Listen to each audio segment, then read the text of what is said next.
What's going on, guys? How's it going? Glad you guys are here. Welcome to Seeker of the Unknown, episode 31. Yes, it's a great Sunday morning. We're here chilling. Um, Today is going to be a really good episode. I hope you guys can join me. I'm glad you guys are here. If you guys have not, share, like, subscribe to the channel. Let your friends that are interested in the topics that we talk about know that you can join us here and talk about all the crazy stuff that we talk about that everybody's just like telling us that we're wackos. But as always, we're here to talk about a lot of stuff that's seems controversial at times. Mm, fucking love this coffee. It's great.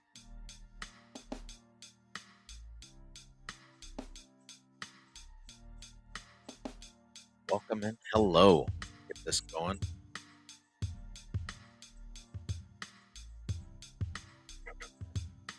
All right. But yeah, today is Sunday. We are almost at the end of the month. Crazy. Time's flying by so fast. Um, But as I said, thank you guys all for being here. Thank you for those that are joining me. Thank you for those that have supported and have followed the channel. And as I say before, please get to the uh, YouTube channel and subscribe and like to it if you haven't done so already. And you can find all the podcast videos there in the podcast tab of the Windows section. You'll see it on the listing of in YouTube. Every single one of the episodes under the podcast in order. And every time we get done doing the live broadcast, they will be inside of that uh, playlist. Sorry.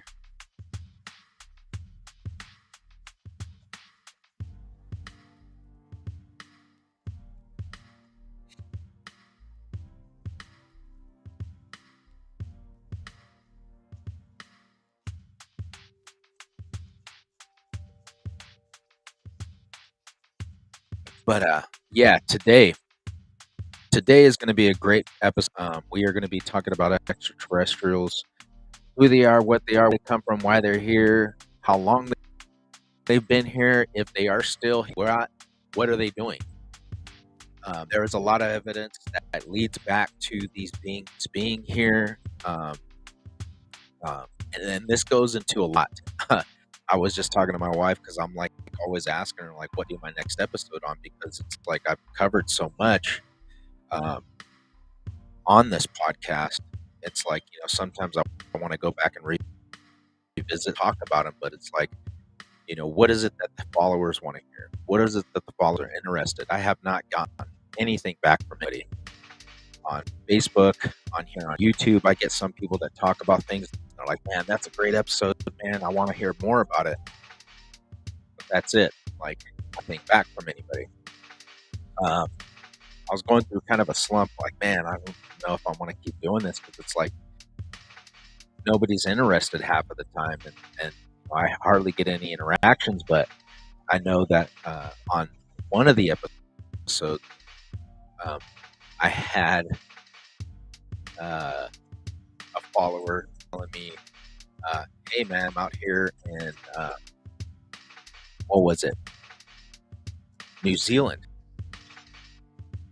and he was talking to me about the Bigfoot that they have out there in his location. Can you guys hear me? Does this sound all right? I don't want the music to be too loud. I'm not even regulating it. Hold on, check it out. I want to make sure you guys can hear it. Everything sounds fine.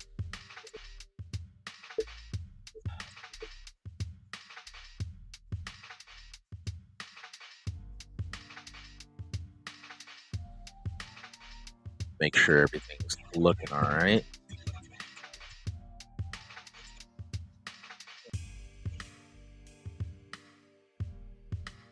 Let's see.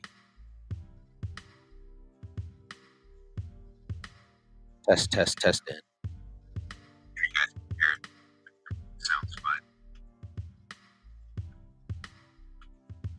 Change this music. Sounds like a fucking industrial complex going on in the background. Make sure everything's right.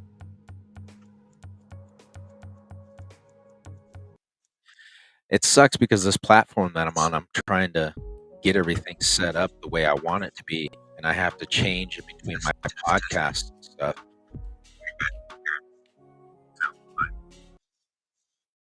And I don't know. I think I'm trying to find a different platform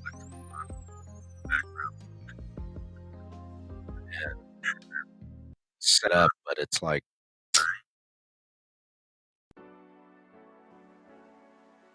everything takes money. It's this platform that I'm on. I'm trying to. I just want to make sure that it's okay, that it sounds fine.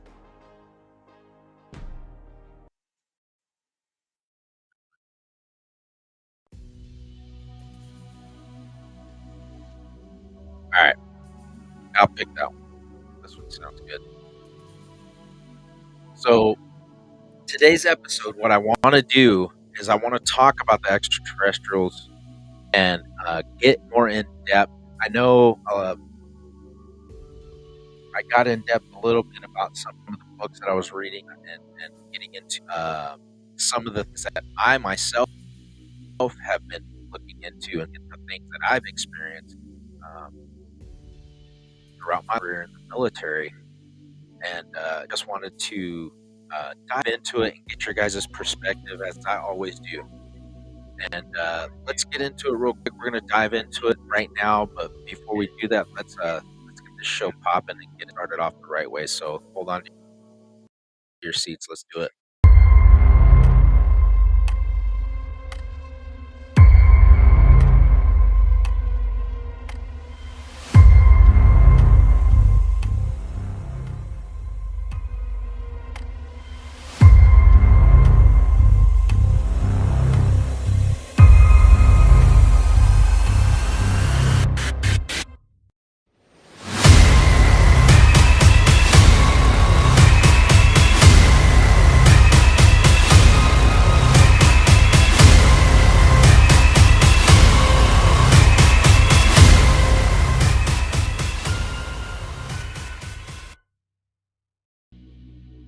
All right, welcome back.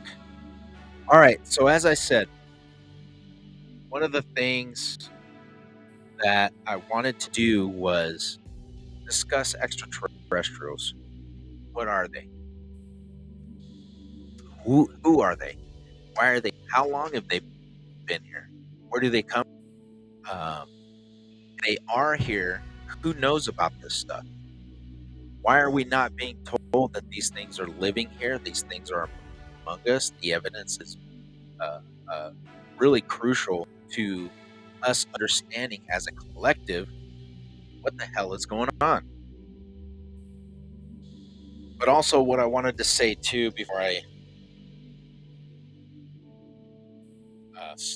got into it was, if you're new to the show, you haven't been here before, you haven't watched the channel podcast, or you haven't heard any of the podcasts that we've done before, I want to know one thing.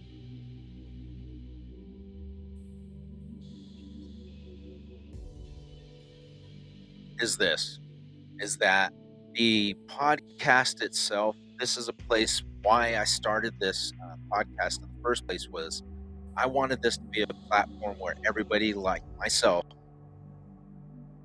to be able to come together, talk, and and share their thoughts and ideas on these crucial subjects that people think, oh my God, man, you've lost your freaking mark. Because I myself have felt like that. I was talk to people or bring up subject matter that a lot of people just did not think was normal, or they didn't believe in the same I believed in, or felt the same way like I felt.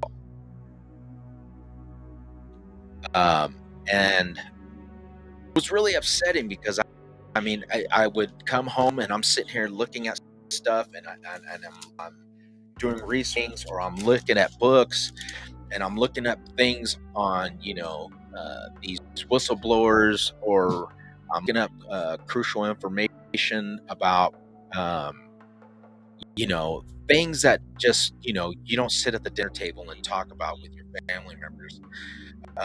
So this is what this platform was. It's a place for us to come together, for people that are like-minded, that want to discuss this stuff, that want to discuss these topics. And one thing that I've always told everybody in all my episodes is this: look, piece of dirt, is that you're not crazy. Always remember, question everything that you see, question everything that is going on. Because once your eyes are open and you realize there's fucking something else that's going on here. Also remember, this video and this podcast is not for anybody under 18. If you're a parent and you're allowing your kids to watch this stuff, please remember that this is on you. I do, say sometimes I get excited and I get into it, or I share things that is not age appropriate, which is why I've made the podcast 18 and over. So, as I said, a lot of things that we see in this world, I came to the realization not too long ago, and I've always questioned everything. I've questioned things in the paranormal. I've questioned things about the reality of what the world that we're living now, because you see a lot of things, it's not what we think that it is. I question, here alone, is the universe exactly what they're telling us? Is anything that these people that are telling us, this information that's coming out of the media, or any groups, the truth? Is our history even what we would think? Is everything that we know about humankind and the age timeline of civilization, and any civilizations for that matter? But we know that there's been multiple civilizations, because there's been catastrophic events every 5,000 years that have happened or so, that have wiped out civilizations, and life restarts again. These are facts, folks. This is scientific evidence that has been put out there. All the stuff that I hear are things that is backed up by scientific information, because I get this information from these subject experts, and I'm putting it out there to you guys in order to let you know, and have you guys do your own due diligence and research on it. I'm not telling you have to believe it, and I'm not shoving it in your face and shoving it down your throat. All I'm saying is, look, this is the stuff that's going on that I have noticed. What do you think? And as I said before, this is a place for us to come together, talk, and experience this stuff, and share it with other people that are like-minded. Because if we don't get this information out, we don't wake anybody else to the things that are going on around us, it becomes one of those things where we're just letting people continue on, but that's their choice. If they choose not to, say, wow, hey, there's going on here, you're right. You can't do what a lot of people have always said is, if you are chosen and you realize and you wake up, and your mind's eye perceives the reality of what is really actually happening, because we know now that scientists have told us this reality that we live in is not exactly what we've been told. We know it's a program. Somebody's writing this program. Somebody's making this stuff happen. Something is creating and enabling this reality, this perception, to be active. So as I said, I appreciate everybody that's come along on this journey, and I appreciate everybody who is brand new to the channel and the podcast. And thank you guys for subscribing and liking the channel. I appreciate it so much.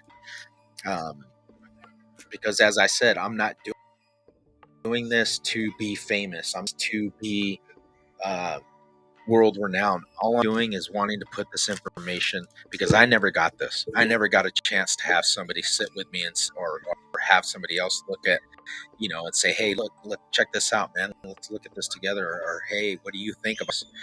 I had to discover because it's like they said, once you realize and your eyes become open to what the reality and you question everything, you can't undo it.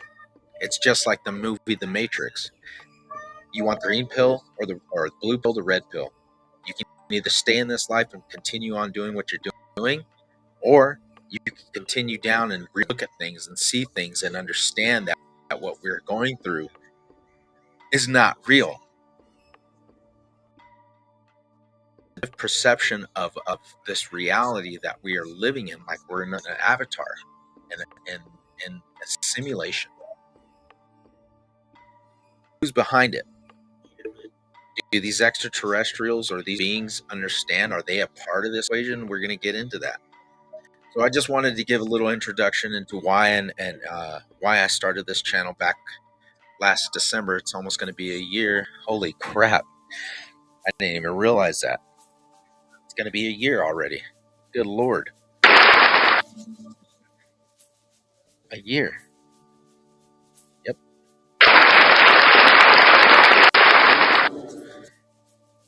I didn't even realize that, but all right. December 23rd is when I started the first episode here. So thank you, everybody that's come along, and we're going to get into this real quick. Extraterrestrials.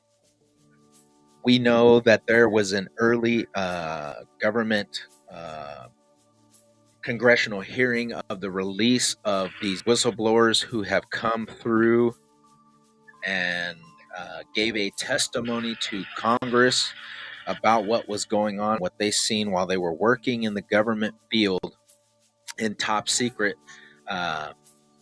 government facilities or programs. Now, if you do not know, let me give you a glimpse real quick if you have not seen it.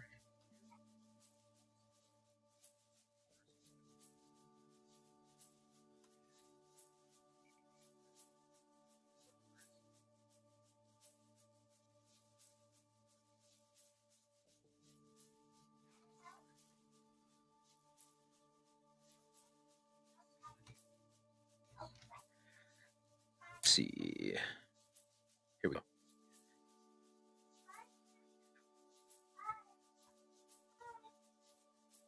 Uh,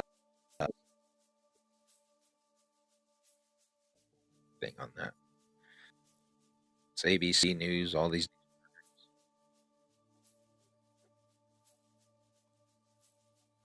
All right, check this one out.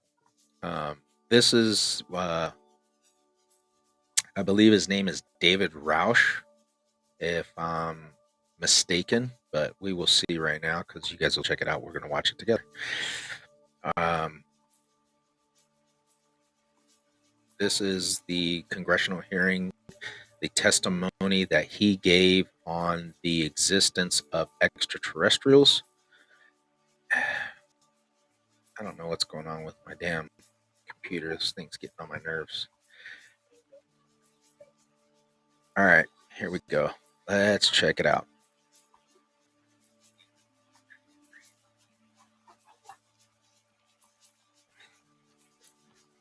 All right, so this is him giving his testimony. Just to,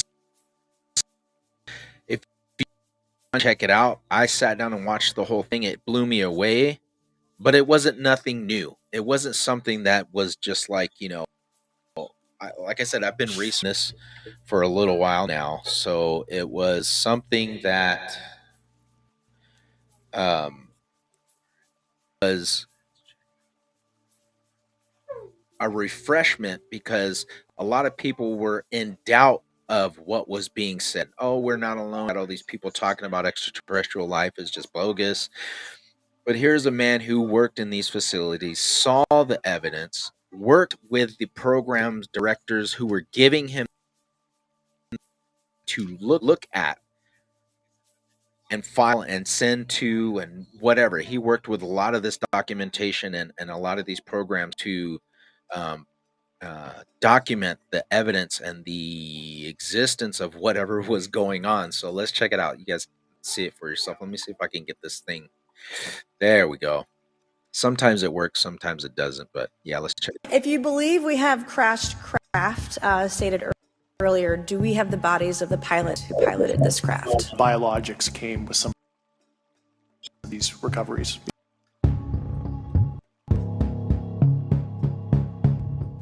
Were they, I guess, human or non-human biologics? Assessment of human, and that was the assessment program I talked to that are currently still on the program. We arrived at the location at approximately 20,000 feet in a controller called merge plot, which means that our blip was now in the same resolution cell as the contact. As we looked around, we noticed that we saw side. It's important to note that the weather on this day was as close as we're off the coast of San Diego. Clear skies, light winds. Now here you have not only David Rush giving his testimony to members who had identified these unknown aircrafts that were flying in and around the areas and had observed their movements and gave descriptive detailing of what these crafts looked like and what they were doing as far as maneuverability. Calm seas, no white caps from waves. So the whitewater stood out in the large blue ocean. All four of us, because we were 15Fs, so we had pilots and Wizzo in the back seat, looked down a small, saw a white tic-tac object with a longitudinal axis pointing north-south and moving very abruptly over the water like a ping pong ball. Now, before we get into this, I want to make note. Those who do not know who Dr. Stephen Greer is, and I'm going to get into his subject matter here in a little bit. Dr. Stephen Greer has also done a lot of things to do this information spilling, getting a lot of these whistleblowers that you're seeing here in the congressional hearings that are speaking about this stuff. Dr. Stephen Greer has started this movement back in the early 90s. Get this stuff declassified and get it out to the public. And he's talked with a lot of these people. One thing that Dr. Stephen Greer has warned us about was the disinformation of the things that are being said by some of these whistleblowers. The government is covering its tracks. This tic-tac object that they are seeing information was given to him a while ago, and he said this is going to come out. People are going to start talking about this tic-tac shaped UFO. But in fact, this object is a reverse engineered, government-owned UAV. It's a government-owned. It's reverse engineered from the technology that they got from these fallen or these downed UFOs, these actual extraterrestrial craft. Which is why when he was saying that we were being given this disinformation, yes, these are something that is not being released to the public, but it is being released. It's like showing it to you without having to tell you that it's us. It's allowing these people to see this, so when they bring it out or they say, hey, look at this craft we have, people aren't going, oh my God. They're like, oh.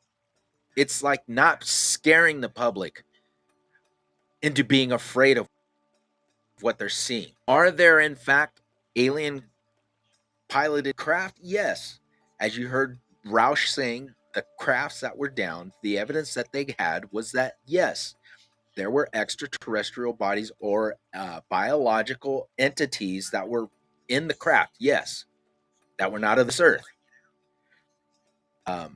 But as I said before, watch out with what we're seeing, because these reverse engineered craft, a lot of this stuff that we are seeing is not alien or extraterrestrial vehicles. So what Dr. Stephen Greer was telling us is that, yes, we are seeing a lot of this stuff, but it's not alien. It's not alien in nature. It's just the government releasing it without having to release it. But yeah, this information is mind-boggling. It's amazing. There were no rotors, no rotor wash, or any sign of visible control surfaces like wings. As we started clockwise towards the object, my Wizzo and I decided to go down and take a closer look with the other aircraft staying in high cover to observe both us and a Tic Tac. We proceeded around the circle about 90 degrees from the start of our descent, and the object suddenly shifted its longitudinal axis, aligned it with my aircraft, and began to climb. We continued down another 270 degrees. We went nose Tic Tac would have been. Our altitude at this point was about 15,000 feet, and the Tic Tac was about 12,000. As we pulled nose onto the object, within about half a mile of it, it rapidly accelerated in front of us and disappeared. Our wingmen, roughly 8,000 feet above us, lost contact also. We immediately turned back to see where the whitewater was at, and it was gone also. So as we turned back towards the east, the controller came up and said, "Sir, you're not going to believe this, but that thing is at your cap point, roughly 60 miles away in less than a minute. You can calculate the speed." What steps do a pilot's UAP reporting, be it military or commercial? Right now, we need a system where pilots can report without fear of losing their jobs. There is a fear that the stigma associated with this topic is going to lead to professional repercussions, either through management or perhaps through their yearly physical. So a system reducing the stigma and making this information available through the public is going to reduce the concerns that aircrew have. Mr. Gresh, finally, do you believe that our government is in possession of UAPs? Absolutely, based on interviewing over 40 witnesses over 4 years. And where? I know the exact locations, and those locations, Inspector General and some of the intelligence committees. I actually had the people with the first-hand knowledge provide a protected disclosure to Inspector General. How do you know? That is amazing testimony right there. That he gave, is that telling everybody, look, I have this firsthand knowledge. I spoke directly with the people who had hands-on knowledge of everything that I'm telling you right now. That these were not our aircraft? Some of the behaviors that we saw in a working area, we would see these objects being at 0.0 Mach, that's zero airspeed, over a certain ground. So what that means, for a bobber in, it's going to float downstream. These objects were staying completely stationary in Category 4 hurricane winds.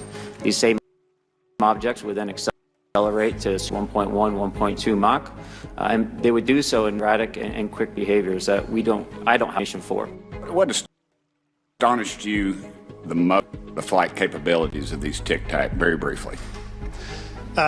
The performance. Absolute performance. It was. And you're not aware of any other objects that anybody in the world has, in this world, that has those capabilities? No, I think far beyond actually our material science that we currently possess. Hi, everyone. That in and of itself is the disinformation is being put out to the public. You heard him at the end. They want to put that out there saying, oh, well, this is something that we don't have capabilities of doing. It's total bullshit. Whistleblowers that have talked to Dr. Stephen Greer, and I'm going to get that and pull that up and show it to you too, is that Dr. Stephen Greer has talked to whistleblowers, and he has, released that information that yes, these black budget projects that are being run by the government have been reverse engineering this stuff since Roswell. And you've got Boeing, Lockheed Martin, Skunk Works, you've got BlackRock, you've got all these industries, NASA. Why do you think that President Trump got the United Space Force going? Why would you make a Space Force military without any capabilities of being in space? Think about it. That's like saying we're going to make, the Air Force without planes or the capabilities to be in flight. So think about that. This stuff has been lined up to be able to release it to the public, because when it happens, when something, they can bring these craft out and be like, ta-da, look at what we have. New tic-tac looking shaped object that we took the information from that we had to reverse engineer it with the capabilities we had. What capabilities? Where did you get this idea from? The only way they could have done so is if they had the technology already. And you hear this with one of the most famous people who talk about these reverse engineered vehicles, and worked in Area 51.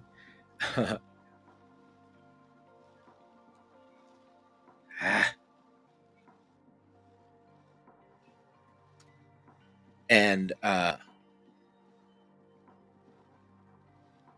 one of the biggest cases to come out of this information that blew back in the 70s, 80s, I believe, was Bob Lazar.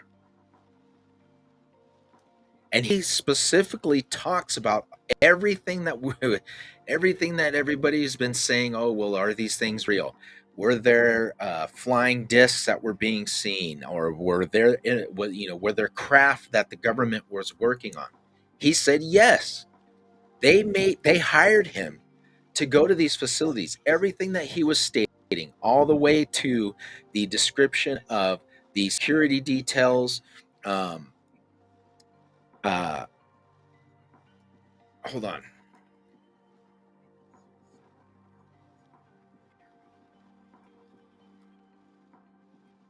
He specifically talked about everything. Everybody was trying to sit here and say, this stuff never happened. Bob Lazar is a hoax. And the guy was literally getting his house raided by the FBI because they were looking for this element compound. I think it was called element 51 or 53 or something like that. And what he was stating is that these craft that they were reverse engineering ran off of this reactor of this element. And he says that when they brought him in to work on one specific piece of this craft, and they had other engineers that were working on other information or other pieces of the craft, and they all collaborated together and brought their stuff together to figure out how they would work together. And he said that when they took him and they brought him into the hangars, they had like 6 different craft that they had in this hangar, different shapes, size, objects. They weren't all the same. But the one craft that they took him into, he went into it, and he said you step down and it's the whole entire craft. But when you sat down in the chair, he said that everything was seamless. It was like the craft was just one solid piece. The chairs, and in the middle, I mean, he drew out a diagram for this stuff.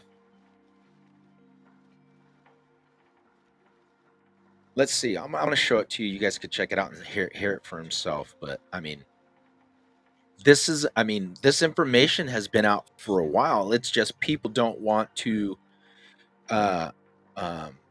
they don't want to believe that it's real. It's like, oh, well, how could there be other extraterrestrial life or other life outside of this planet? If they were there, why wouldn't they make themselves known? Why wouldn't they let us know that we're here? Because as you hear a lot of these people that have studied this stuff, we're not capable of comprehending.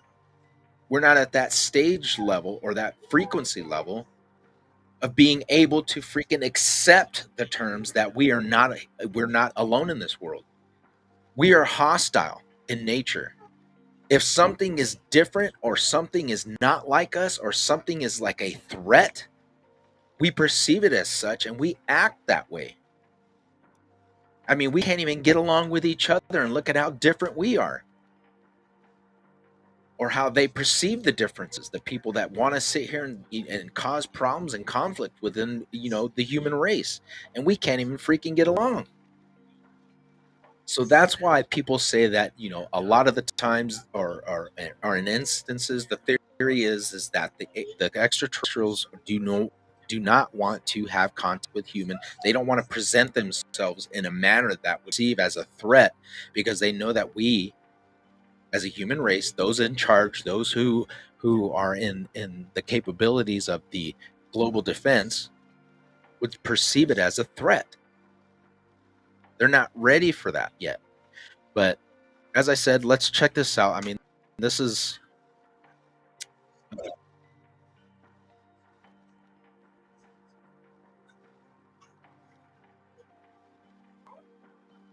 element 115. That's what element 115.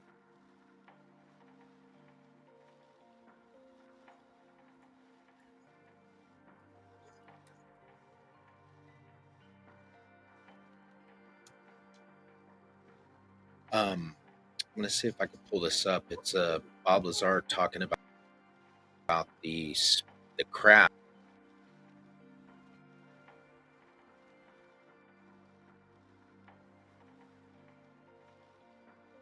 Let's see. And he has a lot of interesting people that come on his show. And I've already asked him. I've sent a request out to him. I don't know if he got it, but I would love to do an interview with this man, because he his mind is open. He's very skeptical about a lot of things, but if you bring him the evidence and you present it to him, he's like, okay, I get what you're saying. But he's a non-BS person. He wants to see the evidence. Show me the proof and I'll believe it. And that's really cool about him, because he does allow people to bring that evidence to him, and he listens. And let's check this out. See what experience. So much like we have different shaped aircrafts and cars, they probably have different shapes of these objects that operate under similar principles. Right, perhaps. But they all have the same power source. And we're dealing with, if you think about the laws of technological progression, you think of Moore's law and you think of how things accelerate, you've got to think that if this civilization is who knows how many years more advanced than we are. I mean, we're thinking about it in conventional terms, right? The way we look at the world. Right. I mean, they might be just superior in terms of their intellect. They've got to be. Maybe. We don't know, right? Well, the only reason I is because this is Bob. Look, everyone doesn't necessarily start at a steam engine, right, and go to an internal combustion engine, and then electric power, nuclear power up the ladder that we come on. The binary, if the stuff is true about the origin and the binary star system, and they have heavier elements that we don't have, and this stable element 115 is a naturally occurring material, maybe that started experimenting with. And the version of their steam engine product was something that operated like, actually, when they came to Earth to look around, or whatever, they were amazed at the stuff we were doing. These guys burned stuff and squirted out the back to go. Right. Right. Yeah. Who says they follow any kind of normal? My thought was, if you went back to the 1400s and then you went from 1400 to 1500, you're not going to see that much of a difference technologically. Right. If you go from 2000 to 3000, I assume there's going to be a radical change. Right. Well, the delta, the rate of change is magnificently higher than it used to be. Right. So if you think about what they had in 1988 and you think about what they probably have in 2019, just logically seems like I would think so. Is that a living thing in terms of like a biological thing, or are they some sort of an artificially created creation like we? This is a very good thing that Joe Rogan brings up, because you want to think, are these creatures real? Are they flesh and blood? Or are some of these beings artificial intelligence? You see in these movies that bring up this artifice that comes up and rises up against these races of these planetary inhabitants, they're far ahead of, and they have AI sentient beings that take over and build these crafts and stuff, and that's he's leading on is with this AI that function, think, react, have a process of what it is, who we are, with this advanced unlimited data of information that they collect. Could these things be way up here as we are, way down at the bottom at the beginning of it? And just like Bob Lazar stated, could these beings have this element process that they didn't start off just like we did, but progressed from something that was naturally being processed? They are, and we're already way ahead of us. Think about that. If these beings are processing an element that is already, way ahead of us in terms of engineering and military weaponization, if they were hostile, why wouldn't they just come here and just wipe us out if that was their intent? Why would they not just come here, destroy this planet, wipe all of humanity out, and just take it over? Or colonize us and just enslave us? If that was their true intent, do it. I don't believe that that is their plan. I don't believe that that's why they are here. I don't believe that if they wanted to do this, their hostility, if they're that advanced, they would be able to do it. Hands down. There's nothing that's here on this planet that's going to stop them. They've got lasers, plasma lasers. They've got craft that are traveling at this rate of speed, being able to do what they're doing in interplanetary, intergalactic vehicles. That is the perception that people are wanting to spread with within the media, and put it out there in movies like, oh man, listen, this is what it would look like. I'm pretty sure that is what it would look like. Their intent to do that. Why have they not done it already?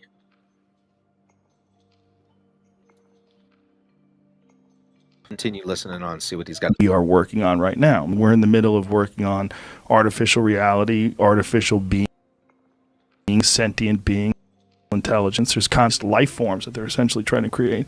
Boston Dynamics, or was it Boston Dynamics at the company? You can make robots. Yeah. You can make machines out of flesh, right? So a cyborg or a cybernetic organism is just that. That's what a lot of people think those like gray things are. That people call the grays. Yeah. Is like they were like printed from flesh. So what you're saying, like, not well, they so could just far be off synthetic life. They don't even need to be, machines. Right. Well, they seem to have no sex organs. The way they're described by people that have had interactions with them, assuming these people aren't liars. Right. That is very interesting. Is that people who have seen some of these extraterrestrial beings say that they don't have the reproductive nature or visual seeing anything reproductive about them. Could these things possibly be artificial intelligence, an artificial being, or whatever? Right. They have no sex organs, and that they don't seem to have any muscle. They're just almost like a frame, right? And they have enormous heads. If you look at Australia depictions of ancient hominids, and then you go to human beings, one of the things you see is bigger heads and weaker bodies. Well, you see a clear progression of evolution too, where for something like that, I would lean towards a synthetic organism because it looks like it was made for a specific task. There's no organs, so that almost kind of leaves out any kind of physical evolution. Right. That's also our bottleneck, right? Our bottleneck is our biological imperative, the need to breed, emotions, fear, anxiety, all these different things that exist in order to force us into making sure we reproduce. I mean, that's essentially what it is. There are human reward systems that aren't necessary once they can figure out a way to make some sort of sentient, some sort of thing that doesn't have. By the way, these craft, all these different kinds have been reported because it was confused. I thought of flying saucer is what I heard Bob Lazar talk about, flying saucer, right? But if you look back in history, people have always reported the weirdest shapes. It's like none of them are alike. There are the saucers, but you got cigar shaped, you got, the top hat shaped, you have orbs. Why? Maybe they're having different they're doing different things, like we'd use different tools. And I want to be clear, the reason I know that memo is real is because I spent a lot of time with Dr. Edgar Mitchell, sixth man to walk on the moon, last guy to film him before he died, right? That's how I know I don't want I got it from anywhere else. I know because of Dr. Mitchell. He said the same thing. Maybe these things are performing different, and that's why. If you think about what an alien is in terms of our the sort of iconic image of an alien, like the Steven Spielberg Close Encounters of the Third Kind alien, they seem like what we as a human being would eventually. Right. Tiny human beings are smaller than they've ever been before, weaker than they've ever been before, and there seems to be a trend in that direction. And this trend seems to be amplified by our technological progression. There are a lack of need for muscle strength and our lack of need for violence, and we're moving in a society to try to get away from all the things that we think are abhorrent about human behaviors that we have. If we one day do give birth to some sort of an artificial being, like Marshall's quote, "We are the sex organs of the machine world." That one day we... Okay, I'll buy that. Yeah, McLuhan was brilliant. And that quote has always been one of my favorites, because, okay, what are we doing when we're constantly technologically innovating? We're constantly looking for better computers, bigger screens, faster, more resolution, more pixels, more this, more that, higher bandwidth, 5G, 10G. Right. What are we doing? We're moving into this, if you just follow it, objectively stand back, don't attach yourself or your civilization, your culture to it, and look at what it is. We're moving 100% towards technological innovation. If you looked at this species from afar, and if you weren't a part of it, you would say, well, what does this species do? Oh, they make things. They make things better every year. Beehives are the same fucking thing that you see 10 years ago. You go by, you see a beehive, it's amazing, it's cool, but they're the fucking thing. They figured out how to do it, they make a beehive. Right. We don't do that. We make better things. What would you constantly? And at some point, I think that technology is going to fuse with us. Yes. And we're going to become... It's already happening. And Elon Musk talked about it on my podcast, that we are cyborgs. You just carry it in your pocket. It's a phone. Yep. It answers any question you want. You can talk to it. It'll give you the answers instantaneously. It navigates you.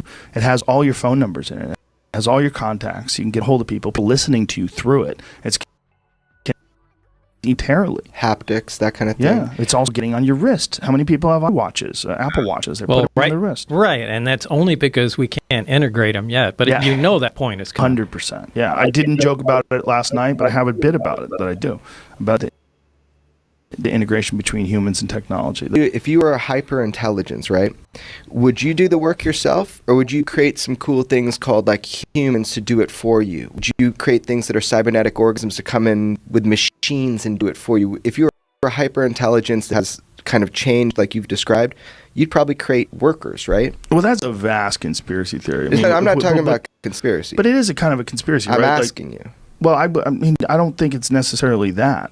I mean, you could look at it that way, but that is the way a conspiracy theorist would look at it. The way I would look at it is like there's obviously a progression going on, a biological progression. There's some sort of an issue with technology. There's some sort of imperative, this need for technological innovation. It's inescapable. Everyone has it. And I think it's attached to materialism in some sort of a strange way, because so many people work so hard to get new things. And like, God, that seems so illogical and preposterous, and it makes people unhappy, and depression's on the rise, but nobody seems to be able to stop it. Like, why is that? Well, maybe it's because we are the electronic caterpillars that give birth to the butterfly. Maybe that's what we're doing. That Maybe could very well be. What our job is to do is to make some sort of a cocoon, and we don't even. This is one of the things. This is like I said. This is. I just wanted to share this because this is one of the things that they're discussing about what we're seeing. I'm talking about a lot of the stuff that we're seeing. Is it real? Is this stuff real or is it artificial intelligence? That's why I'm getting into this, because I want to see these alien beings. Are they seeing AI or are they seeing a real being? Is it something that is artificially made by these extra beings? Because are they showing themselves or are they not? Because you hear a lot of times these beings doing things that are not natural, coming through walls, taking people through feeling when they're being abducted, waking up and falling asleep and waking up and being gone, or watching themselves floating from the earth to these ships.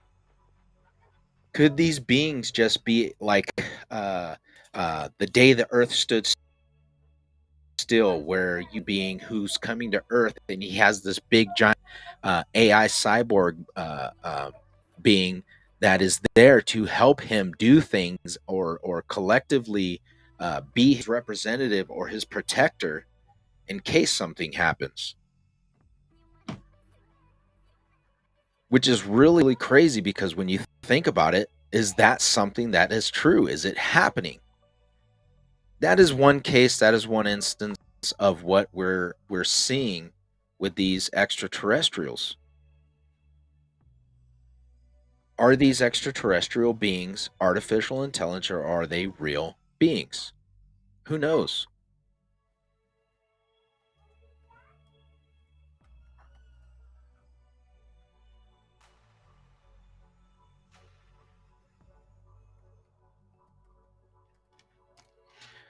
As I said before, Dr. Stephen Greer, I love listening to his speeches that he gives. I love listening to the things that he talks about with extraterrestrial beings, because he is a advocate for the contact with ETs and letting them know that there are people here on this earth who are at a higher vibration that want to peacefully make contact with them, and just share information with them by saying we aren't hostile. He has a group called the SETI 5 movement that he has, where he makes this contact with these extraterrestrial beings. In doing so, they show themselves or have been able to do things for people in these sessions and these groups. If you haven't looked at it or haven't looked into it, it's pretty interesting. It's one of those things where it's like, take it however you want. But as I said, I've been following Dr. Stephen Greer for a while, and he has been doing this for a long time. The man has gathered information after thousands, if not millions of paperwork, video evidence, documentation from people. He has multiple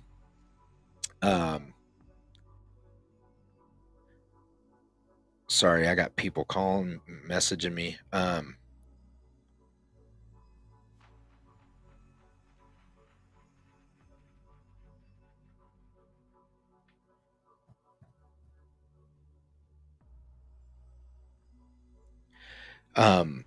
And you see that he puts it out there. He lets people figure it out and understand for themselves with this information that he has, that he's been given from these whistleblowers.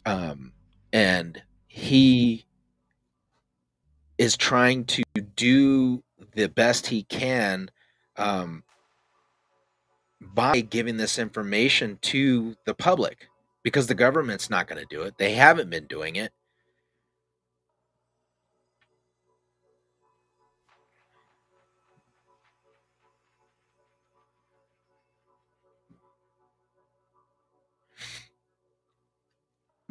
And the problem that we have is that the government itself is not going to give us the information that we need or that we're looking for, because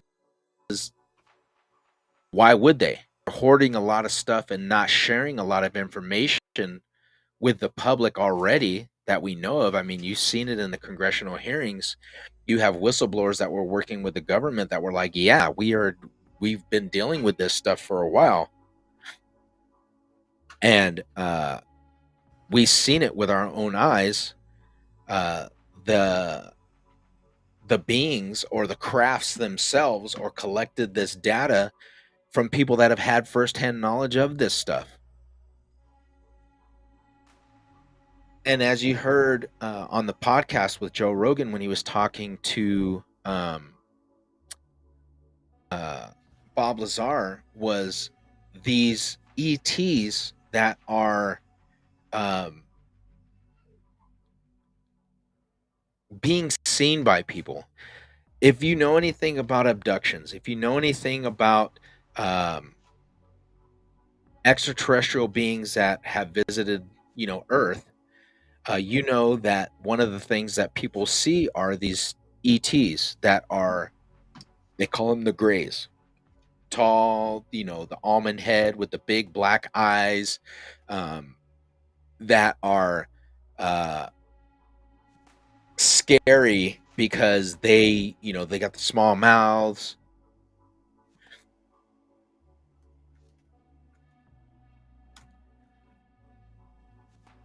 Somebody is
All right, guys. Sorry, I was having some Wi-Fi issues with my connection, and the internet people would call me, and they can't figure their crap out either. So I'm not worried about it. Anyway, um,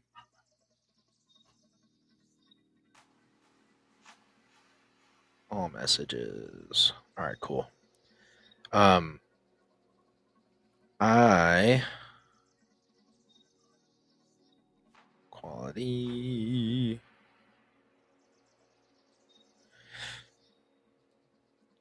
Cool. Um, if you like I was saying, one of the aliens that we see a lot of are the grays, and they're also referred to as the Zeta Reticulans. The Roswell grays are just grays in general. Um, they are frequently subjects of close encounters and alien abduction claims. The details of such claims were very widely um, speculated and have been seen by countless people that have been abducted. They say grays are typically described as being human like with small bodies, smooth gray colored skin, and large hairless heads and large black eyes. One of the famous incidences that have happened involving these grays are the Barney and Betty Hill abductions. If you do not know about this, this took place in New Hampshire in 1961, where Barney and Betty Hill were giving an experience through hypnosis, regressive hypnosis therapy, and they gave a detailed description of what happened. And if you do not or have not heard this, it is something that is very shocking. I did talk about this once on my podcast on Spotify, where Betty and Barney Hill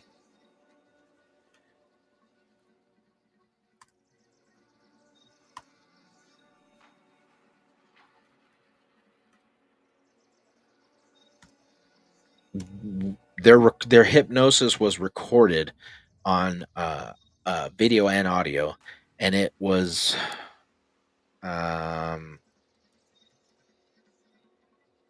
not for the faint of heart. I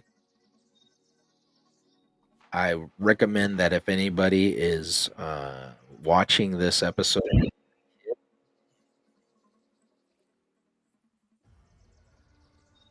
I would not. I don't believe that it is something that you would want to have your kids listen to. It is something that is very disturbing, but it is a recounting of what they experienced and what they went through. And it is just one of many cases where you see or hear of people being abducted by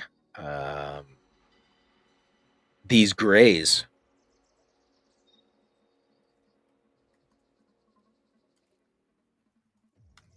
And it is very disturbing to hear them talk about this stuff.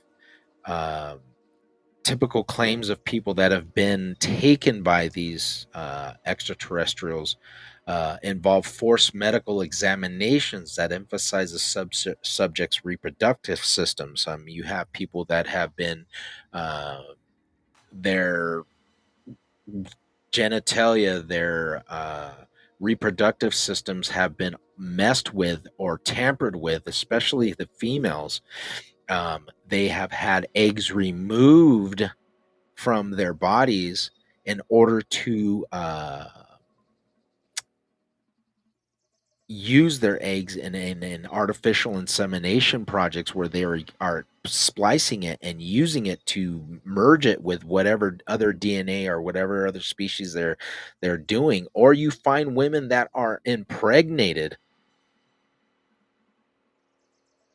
in order to carry out to term these children, these babies, these fetuses, and then they get abducted and the babies are removed from them. Or you have males who are, I mean, you have people that are describing having sexual encounters with these beings and seeing these children that look human-like. But there's something off about these children. They have larger eyes, their heads or their faces are kind of abstract looking. They're not quite human, but they have these features of these extraterrestrial beings. Sometimes abductees sometimes claim to have been warned against environmental abuse, the dangers of nuclear weapons, or of catastrophic events. And as I said before, some of these abductees are saying that they have engaged in interspecies breeding. The context of these abduction narratives often seem to be varied with the home culture of alleged abductees, identifying flying objects, as we said before.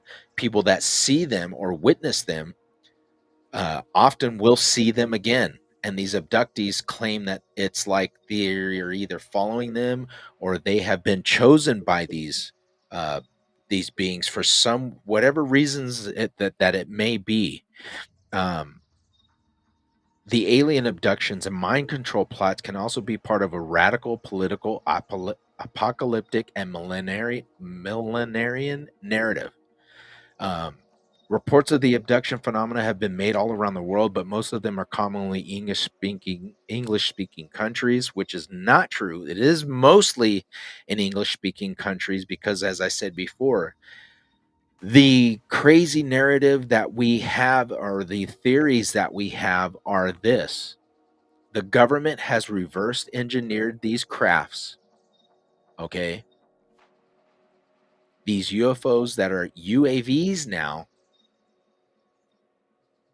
unidentified aerial phenomena, or these, as I said, these UAVs, these reverse engineered vehicles that the government has taken this technology, made their own flying saucers, and have, like Dr. Stephen Greer has, said, and countless other whistleblowers have stated that the government is actually using these aerial vehicles to stage abduction events. Listen, people, if you don't think that this can happen, take this for instance. A person is asleep. The government goes and they're like trying to do an experiment on genetics or whatever, modification of a person's DNA, or taking their using them to artificially inseminate them, or take their eggs to hybridize or make something, mixing it with some other DNA, or taking people's DNA to modify it. What better way to do that than to stage something? We have plenty of other incidences, with medical people saying, doctors saying, oh, well, you got to get this shot to modify. What if they're modifying our DNA, without telling us that they're doing it? But a lot of these abductees, it would be easy to abduct them, put them in a place, knock them out, where they're, with whatever, and stage it to look like it is an alien race or an alien creature. Okay, because a lot of times you see these abductees talking about that they're in a hallway, or they're in a medical looking room, or just a dark room, and they see this being coming at them or doing these things to them. What if all this stuff is just a staged scenario by the government? And that is just one theory, but what if it isn't a government staged scenario? What if some of these beings have taken or have abducted people in real life scenarios? Not all cases are staged government planned incidences. And as I stated before, the Betty and Barney Hill abduction in 1961 was one of the biggest cases to hit because, I mean, imagine in 1961, an interracial couple, talking about they were abducted. It just was not something that people were going to be open to. They were just like, whatever, this dude's tripping. And as I said before, the different races or different versions of these alien extraterrestrials that we have seen throughout history. You have the Greys, right? Another one is the reptilians. Now, the reptilians go back far. Now, we're reaching, and we're talking about cultures, and now we're starting to talk about ancient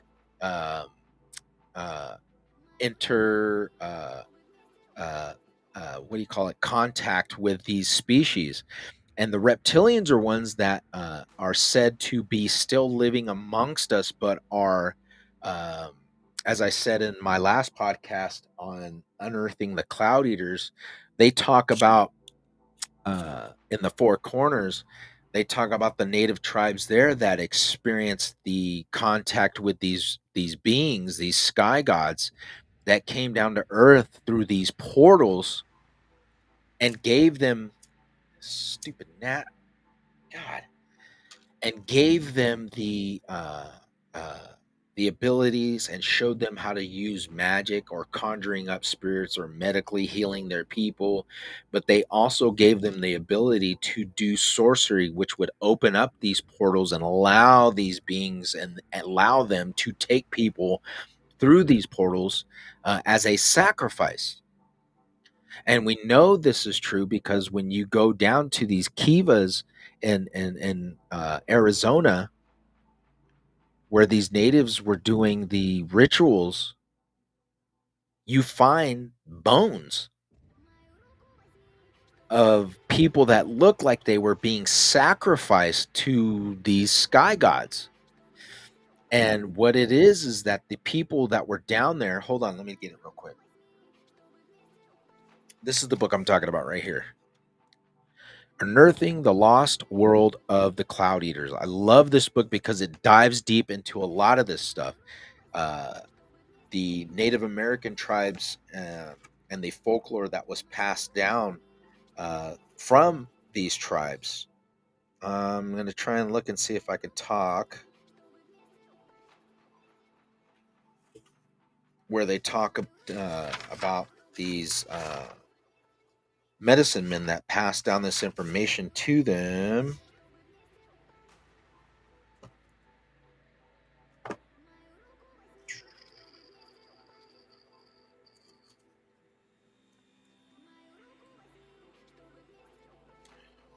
All right.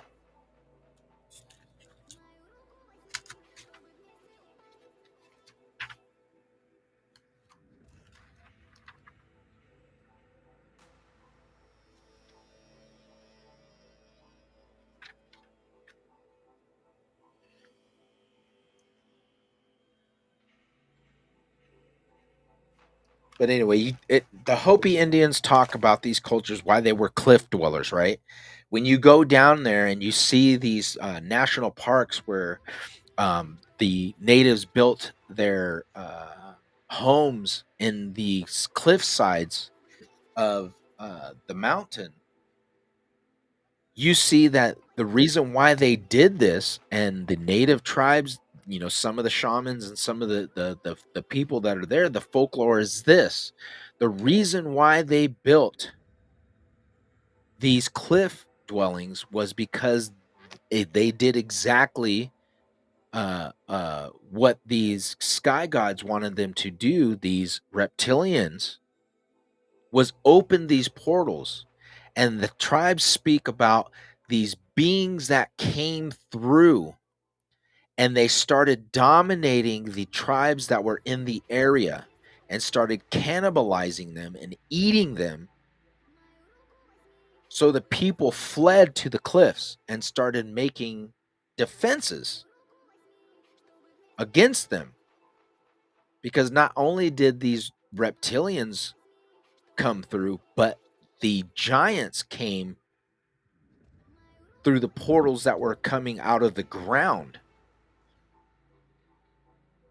And they say that they fled and they were living in these cliffs as a defense mechanism because these things were trying to destroy them. Now you have these extraterrestrial beings that were trying to manipulate the populations on Earth, and the folklore that comes out of South Asia, Southeastern Asia mythology. They call them the Naga, and are semi-divine creatures which are half human and half snake, reptilians. And the claims of sightings of the reptilian creatures occurred in the southern United States, where swamps are common. In the late 1980s, there were hundreds of supposed sightings of a lizard man in Bishopsville, South Carolina.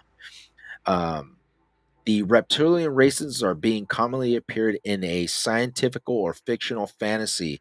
You see a lot of movies, a lot of adaptation of these serpent aliens in movies and TV shows, science fiction TV shows like Star Wars, Star Trek. Um, the Lizard Man, they call them the Drakes. In Star Trek, Enemy Mine was a great movie that showed this reptilian race. If you don't remember that movie, if you weren't around during that time, but a lot of us older folks from the 1980s remember that movie, Enemy Mine. That was one prime example of one a description of what they would look like. One of the big let me see right here. Let me get a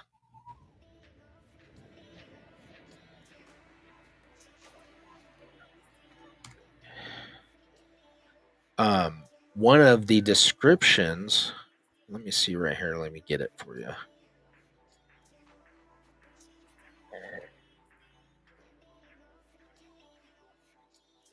One of the big things that really gets me is because when you do a lot of research or you're doing a lot of things and you're trying to find information online, they call it conspiracy theories. That's why I like to freaking just go through hardback and just look at the books and find the information that way.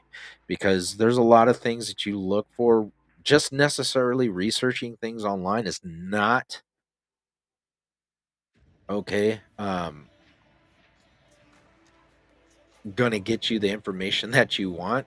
You have to go out there and get the research by looking and finding books, finding people that have done research on it, finding people that have done the research not only currently with what people are seeing and what they are witnessing, but also the historical information that they find through cultures that have passed down this information of, hey, these sky gods or these people that came and gave us this information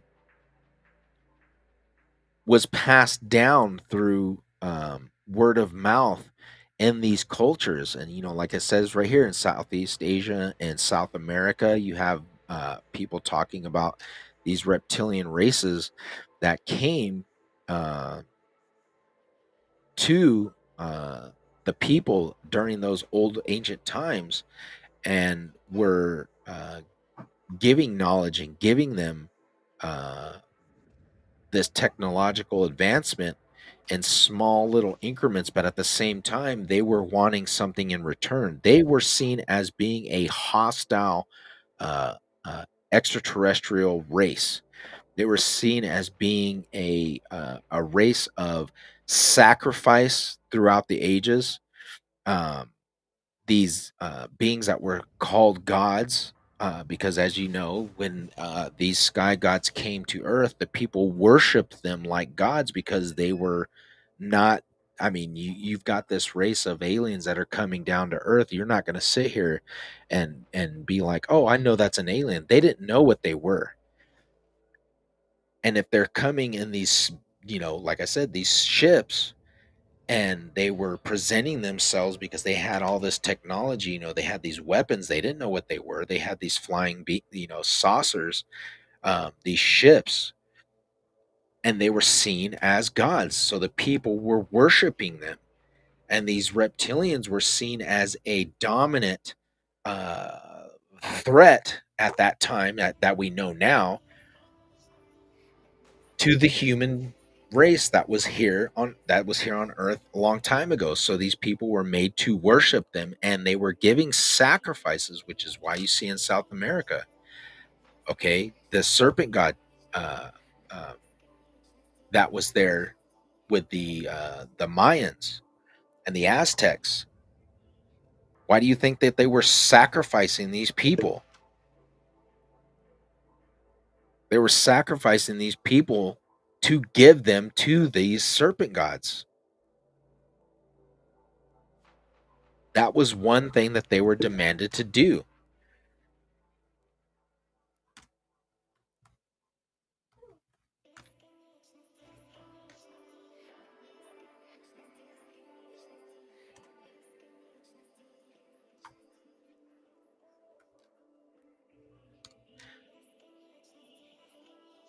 Trying to see this whistleblower that talks about, I'm not going to sit here and get on that, but that is just one of the races. I mean, you've got Palladians, you've got these Nordic, let me see if I can, these Nordic alien races that they talk about, these beings that are like these tall, human-like uh, race, beings that look really human, but the way to explain it, I'll show you a picture of them. They look like uh, elves. That's what it reminds me of. They look just like elves.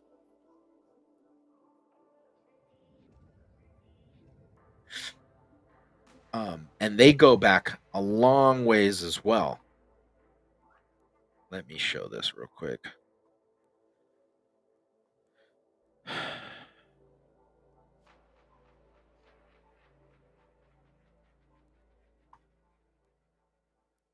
This is one of the pictures of what they look like. And these are described as Nordic beings that have been here on the earth, and they live in the earth.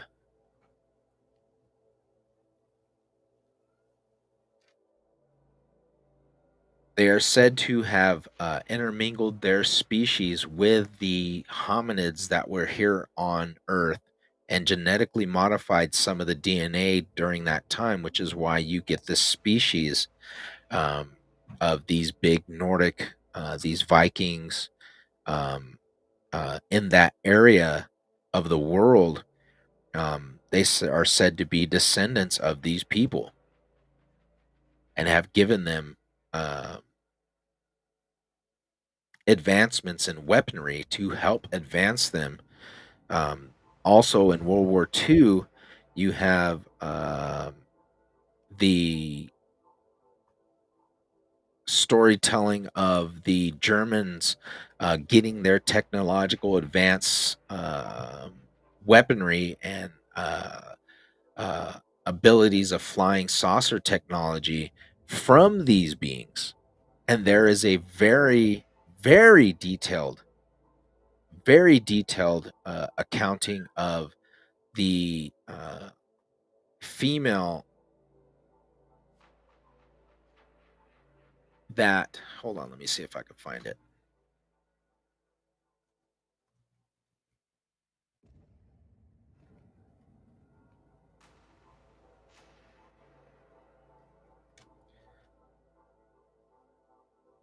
Let me find her, because they've even got pictures of her.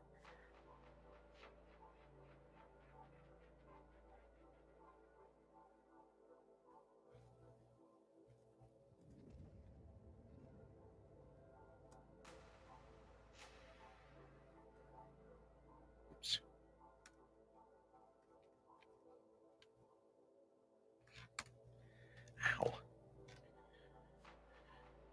What was her name?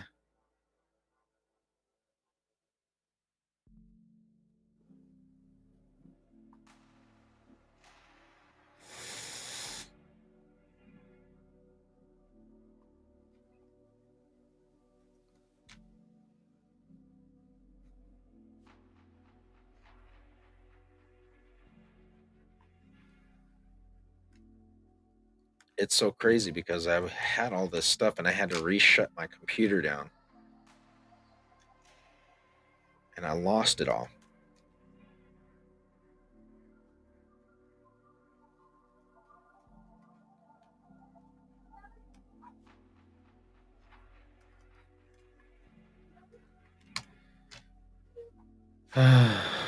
What was her name? Where is it? I didn't even save it.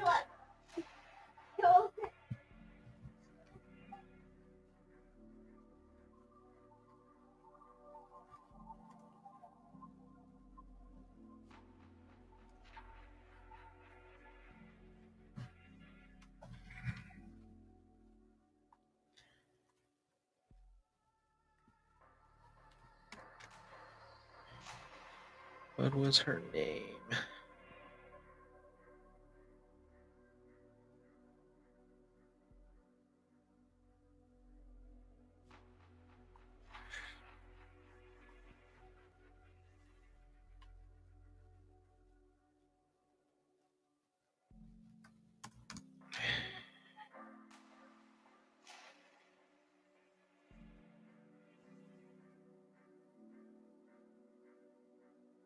Anyway, damn it. What was her name?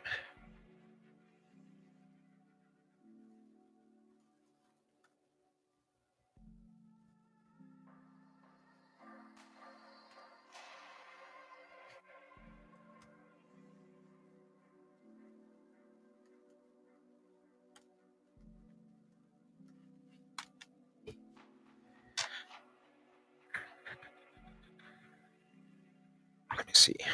Maybe I can find it right here. One of the things that blew me away too was that during World War II, Admiral Byrd took one of the largest naval fleets down to Antarctica.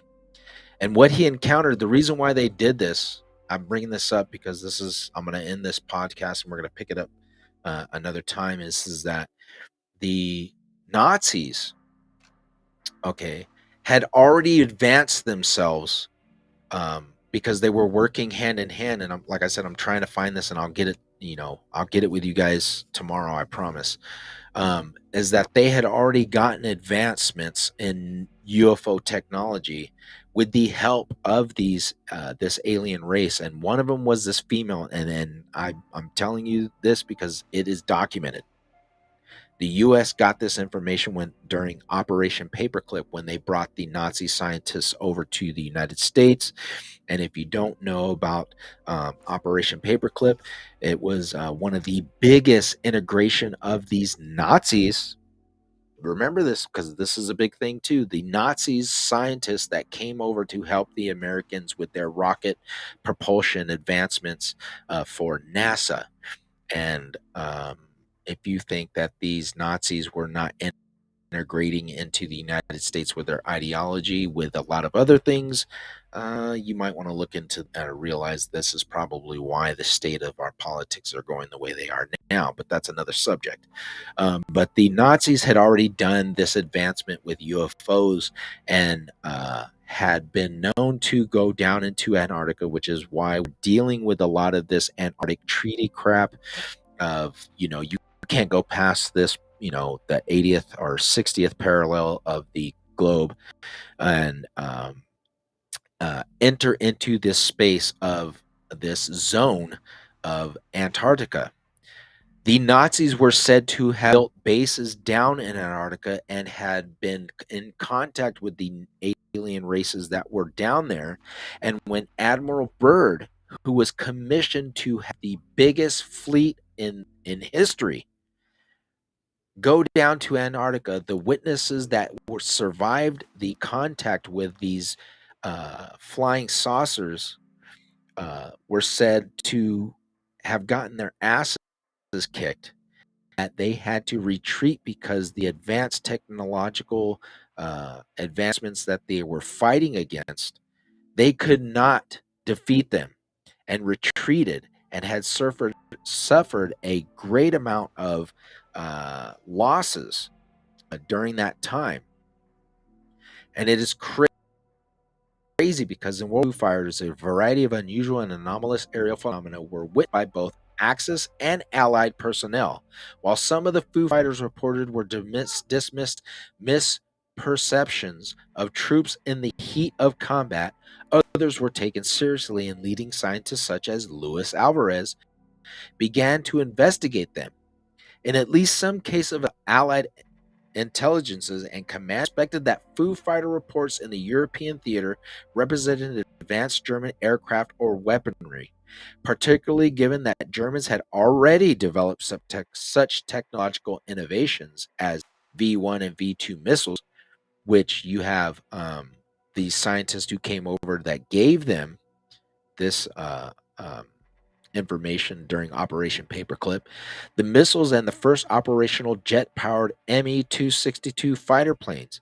A minority of the Foo Fighters seem to have inflicted damage to Allied craft. Very, very, very advanced information or very advanced technological capabilities with their flying Me-262 fighter jet.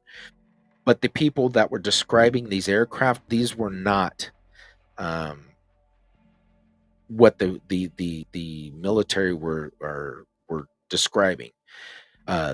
Similar sentiments regarding German technology resurfaced during the 1947 flying disc craze after Kenneth Arnold's widely reported close encounter with the 9 crescent-shaped objects moving at a high velocity. Personnel of Project Sign, the first U.S. Air Force investigation group, noted that the advanced flying wing aeronautical designs of the German Horten brothers were similar to some UFO reports. And in 1959, Captain J. Ruppel, I hope I'm saying that right, I'm probably not, the first head of the Project Blue Book. Anybody that has not seen Project Blue Book, I highly recommend you watch it. Some accounts are kind of twisted off, but the whole thing behind it was that the government had a group, a project that was looking into these UFO and extraterrestrial phenomena, and were heading up this information and collecting the information by talking to the witnesses and talking to the people who are gathering it, and there is many cases that you see of people talking about these discs, saucers that they were seeing, and this was what they're doing in Project Blue Book when they were culminating, gathering this information. He said, when World War II ended, the Germans had several radical types of aircraft, guided missiles under development. The majority were in the most preliminary stages, but they were the only known craft that could have even approached the performance of objects reported by UFO observers. So even in the Project Blue Book evidence, the Nazis had flying craft that could, in fact, have the maneuverability and the appearance of UFO technology. Okay? They're saying that, yes, they had to do this stuff.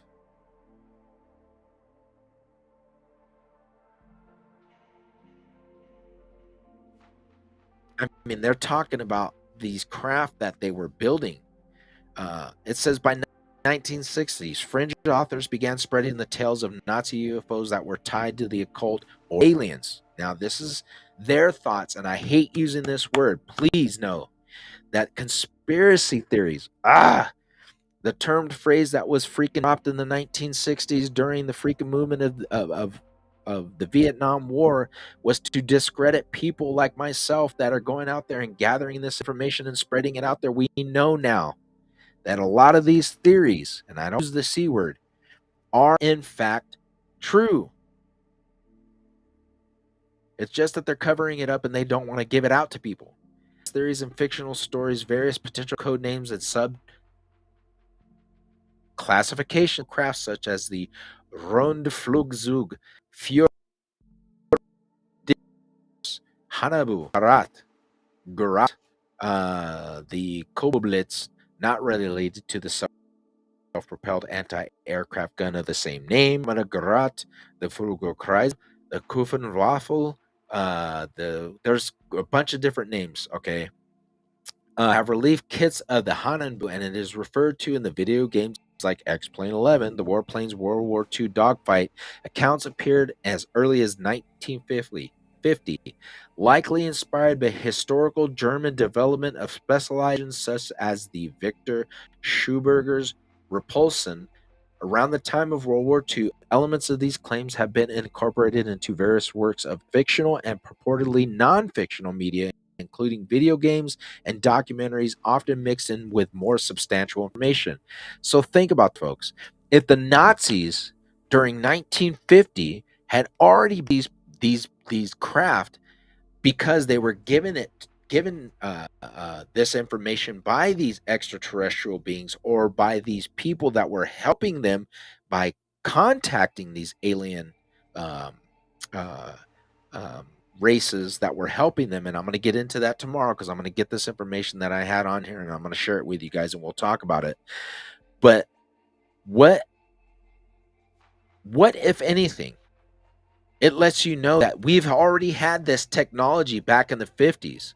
If they were already working on this stuff and were in contact with these extraterrestrial beings, okay? Because we know that here in the United States,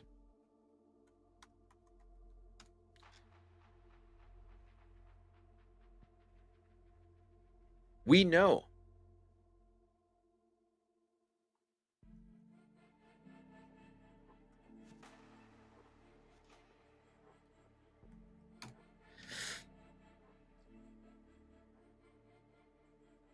there is in fact evidential proof that a alien race was in contact with the United States. An editor from the Galactic Federational, he was an ambassador to the Federational Galactic Federation, whatever. There was a federation of alienations that were culminating together, just like we have the UN. It's the same thing they have in the Galactic Federation, is a multiple collection of races of aliens that have come together and wanted to get the United States to join them during this time. Eisenhower, let me pull this up and I'll show it to you and we'll read it.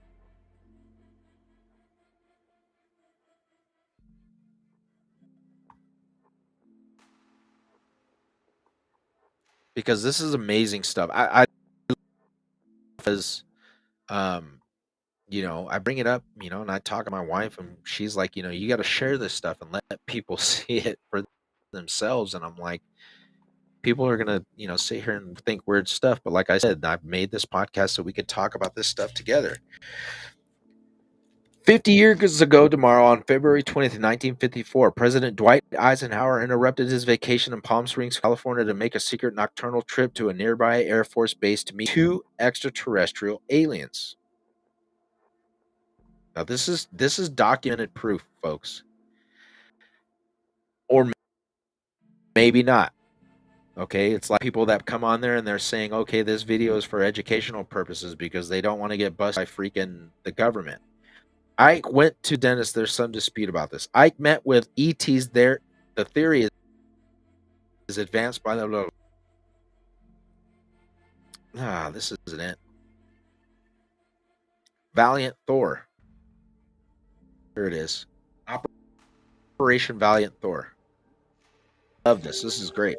On March 16th, 1957, at 8 o'clock in the morning, a 300-foot-long spacecraft landed in a field in Alexandria, Virginia. Two local police officers arrived on the scene. The door of the craft slowly opened. The officers drew their guns, not sure what to expect. To their surprise, out walked a normal-looking guy. He smiled at the stunned officers and actually waved hello. And before the policeman could say a word, the stranger said in clear English, "I need to see the president." 9 months after this event, founded. The story of what happened in the story of Valiant Thor. And if you don't know this one, we're going on a hell of a ride.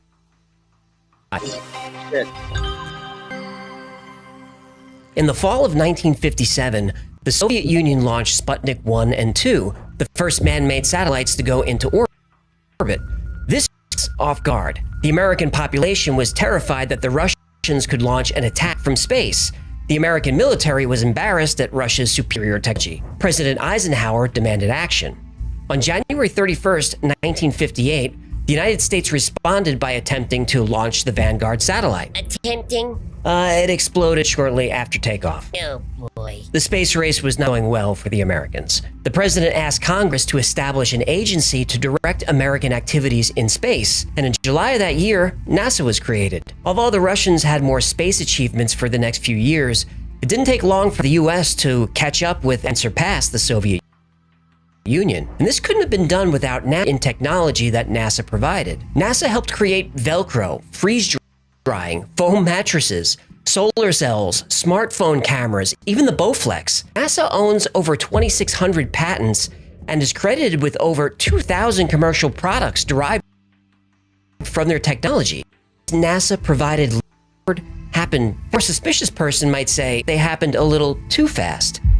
The story of Valiant Thor might provide a few answers. Valiant Thor, a man from another world, agreed to share the technology of his people with the United States. But Valiant Thor would want something in turn. On the morning of March 16, 1957, Harley Andrew Byrd, the nephew of the legendary Admiral Richard Byrd, is in his office at the Pentagon. And he's a high-ranking object, Blue Book, the top-secret program that studied UFOs from 1952 to 1969. Around Byrd receives a panicked call from the Alexandria Department.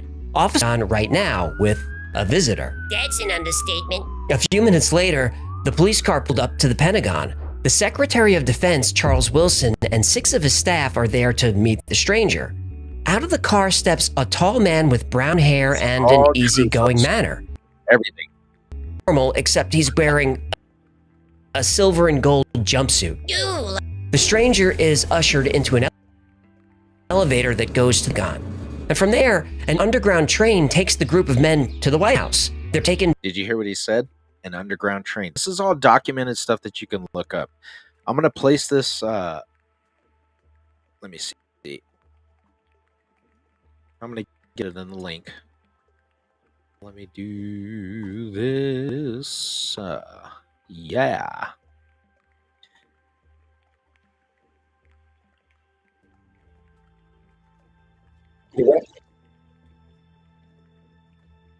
You can check it out for yourself and see the video, but I'm going to show you.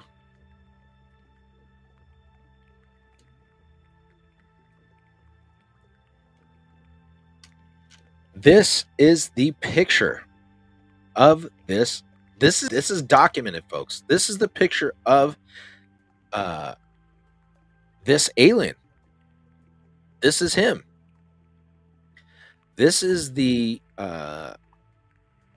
actual photos that were taken at the time when Valiant Thor came to discuss what he was going to discuss with President Eisenhower.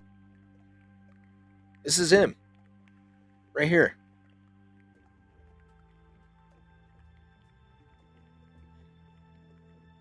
How crazy is that? Whoops. That's him. These are the pictures. This is him meeting. This woman right here in the back. Right there. This woman is the one that I'm trying to find the information on, because she is the one who was also culminating information that was linked to what I was talking about with there she is. Holy crap, there's a bigger picture of it. That's her. That was helping them and giving them there's so much of this information that is out there. I want to get it. Stories are fascinating. It is amazing because we have the doc there. There's both of them. This woman right here, I cannot remember what her name is. God damn it. But she is the one that I was looking for. Here he is right here again. A little bit older. Right there with the red.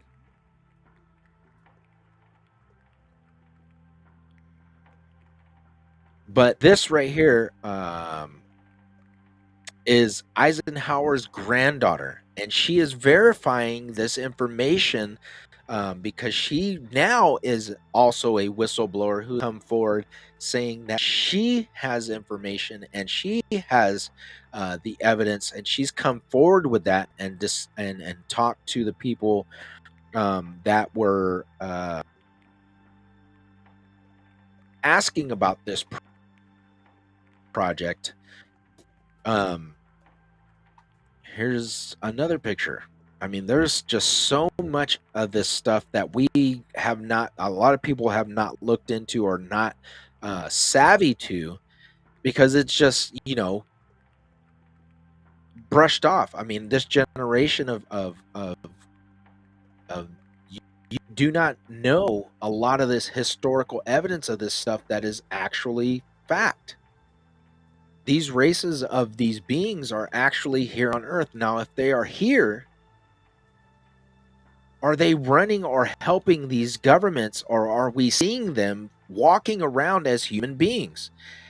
Has anybody seen these video commercials or these videos of these aliens or these people that are just walking around and it's like a joke? What if? Yeah, what if we are actually fucking seeing actually here? Think about it. The best way to hide something is where? In plain sight. If you can desensitize the public, if you can desensitize the globe, if you get information in people's faces without them being scared, without them being freaked out, wouldn't it make sense that they would do this and make it a big joke?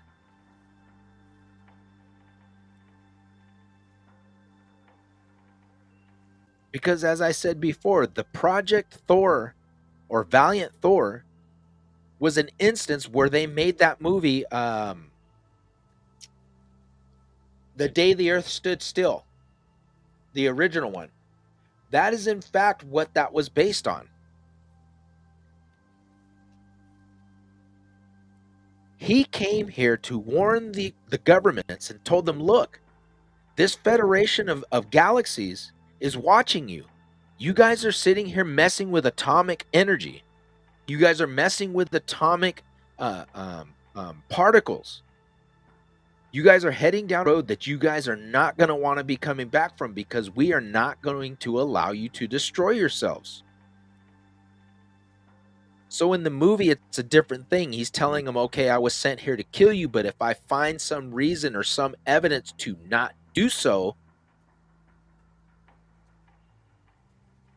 then I will let them know, hey, these people are a peaceful people and we're going to let them go. Is that the case? A lot of the evidence relates to this Valiant Thor project because it says that he stayed here. He's still here. He's still alive. He's living here on Earth. He decided to stay. I mean, the story of this is just incredible. But how many other alien races are here in the planet with us, with humans? Well, the hominids as we know it.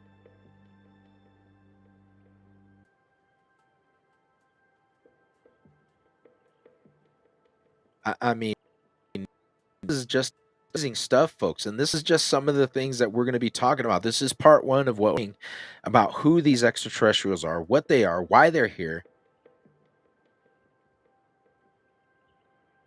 And I hope you liked it. I hope you enjoyed it. I hope you had a good, I don't know. I was just rambling on and on, trying to get a lot of this stuff out. But we're going to be getting into this again in part two, possibly tomorrow or another time. But I will let you know in the events section on Facebook.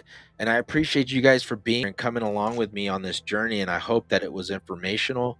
I hope that whatever you guys want to talk about while we're doing this podcast, if there's something that you want to know or you want to look into or something that you find that you want to throw into it, let me know.